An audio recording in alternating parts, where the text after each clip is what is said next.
दोस्तों नमस्कार, स्वागत है आप सभी का आपके अपने YouTube चैनल एएम स्टूडियो में। दोस्तों मैं फिर से हाजिर हूँ आपके सामने एक सरकारी योजना के साथ।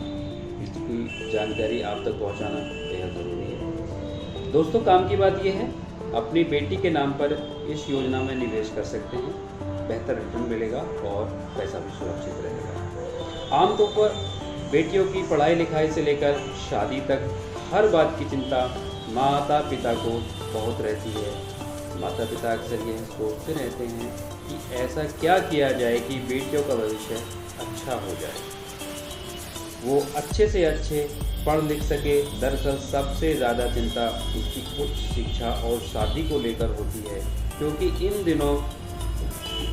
इन दोनों कामों में बहुत पैसे खर्च होते हैं। इसलिए यह ज़रूरी है माता पिता शुरू से ही अपनी बेटियों के नाम से कहीं ना कहीं निवेश शुरू करें, ताकि जब वो उच्च शिक्षा और शादी की उम्र तक पहुँचे तो उसे निवेश की रकम का सही इस्तेमाल हो सके। बेटियों के नाम पर निवेश करने की सबसे अच्छी योजना है सुकन्या समृद्धि योजना। इसकी सबसे अच्छी बात यह है कि इसमें आपको बेहतर रिटर्न मिलेगा और साथ ही आपका पैसा भी सुरक्षित रहेगा। आइए जानते हैं इस योजना के बारे में विस्तार से। सुकन्या समृद्धि योजना में फ़िलहाल सालाना ब्याज दर 7.6% है। यह तिमाही आधार पर बढ़ घट भी सकती है। इस योजना में निवेश किए गए पैसे कंपाउंड इंटरेस्ट यानी चक्रवर्ती ब्याज के आधार पर पड़ते हैं, यानी आपको फ़ायदा ही फ़ायदा है। इस योजना की सबसे खास बात यह है कि इसमें कोई भी निवेश कर सकता है।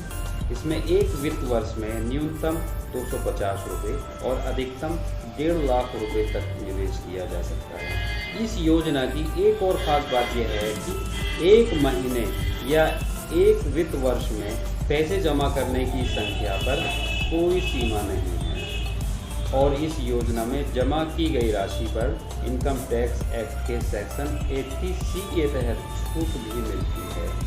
इस योजना में निवेश के लिए शर्त यह है कि आपकी बेटी की उम्र 10 साल से कम होनी चाहिए और अधिकतम 2 बेटियों के नाम से ही सुकन्या समृद्धि योजना का अकाउंट खुल सकता है।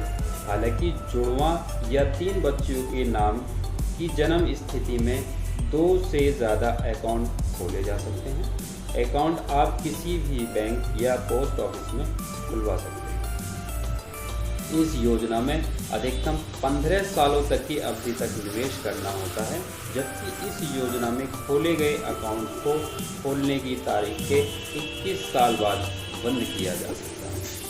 हालांकि अगर बेटी की उम्र 18 साल होने पर उसकी शादी हो गई तो इस स्थिति में अकाउंट को बंद किया जा सकता है। दोस्तों आज के लिए इतना ही। आप अपनी बेटी के भविष्य के लिए इस योजना का लाभ उठा सकते हैं। ये सब कुछ सिक्योर है। धन्यवाद दोस्तों।